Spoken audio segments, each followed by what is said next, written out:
Once upon a time, there was an old sow with 3 little pigs. And as she was poor and had not enough to keep them, she sent them out to seek their fortune. The first that went off met a man with a bundle of straw and said to him, "Please, man, give me that straw to build me a house." The man did, and the little pig built a house with it. Presently, along came a wolf and knocked at the door and said, "Little pig, let me come in." "No, no, by the hair of my chinny chin chin." "Then I'll huff, and I'll puff, and I'll blow your house in." So he huffed, and he puffed, and he blew the house in, and ate up the little pig. The second little pig met a man with a bundle of sticks, and said, "Please, man, give me those sticks to build a house." The man did, and the pig built his house. Then along came the wolf and said, "Little pig, let me come in." "No, no, by the hair of my chinny chin chin." "Then I'll huff, and I'll puff, and I'll blow your house in."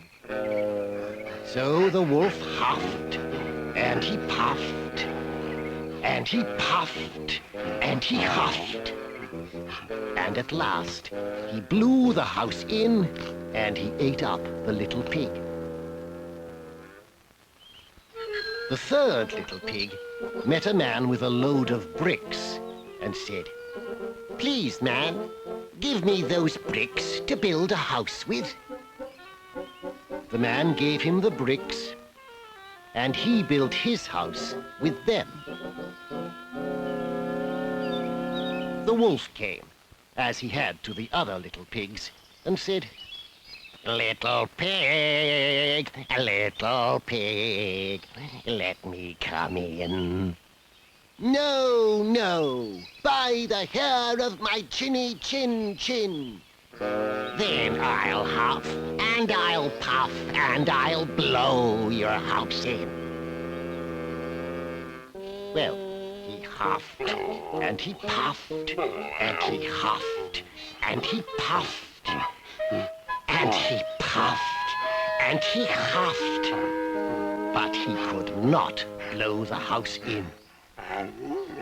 When he found that with all his huffing and puffing he could not blow the house in, he said, "Little pig, I know where there is a nice field of turnips."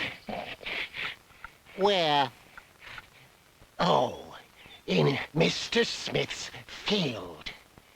I will call for you tomorrow morning, and we will go together and get some for dinner." "Very well, I will be ready. What time do you plan to go?" "At 6 o'clock. Well, the little pig got up at 5 and got the turnips before the wolf came. When the wolf came at 6 o'clock, he said, "Little pig, are you ready?" "Ready? I have been there and come back again, and got a nice potful for dinner."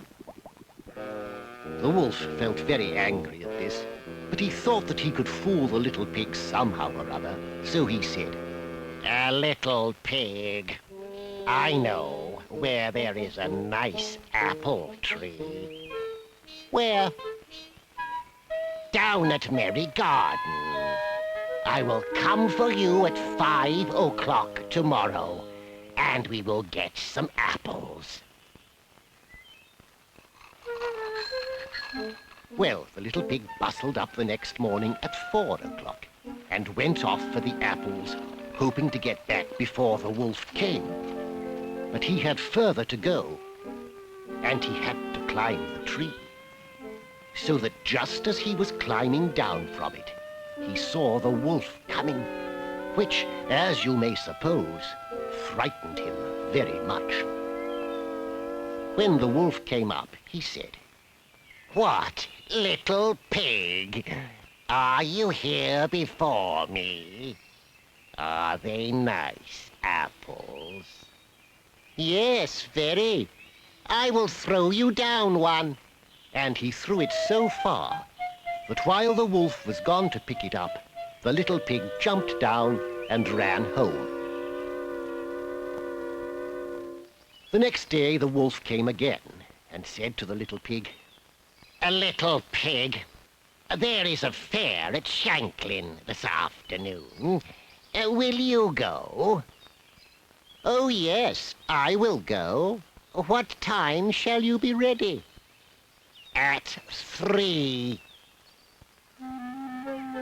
So the little pig went off before the time, as usual, and got to the fair and bought a butter churn. He was going home with it when he saw the wolf coming. Then he did not know what to do. So he got into the churn to hide, and in doing so turned it round, and it rolled down the hill with the pig in it. This frightened the wolf so much that he ran home without going to the fair. He went to the little pig's house and told him how frightened he had been by a great round thing that came down the hill past him. Then the little pig said, "Ha! I frightened you, did I? I had been to the fair and bought a butter churn, and when I saw you, I got into it and rolled down the hill." Then the wolf was very angry indeed, and declared he would eat up the little pig, and that he would climb down the chimney after him right now. When the little pig saw what the wolf was about, he hung up a pot full of water and lit a blazing fire. Just as the wolf was coming down, he took off the cover, and in fell the wolf. The little pig put on the cover again in an instant, boiled him up, and ate him for supper, and lived happy ever afterwards.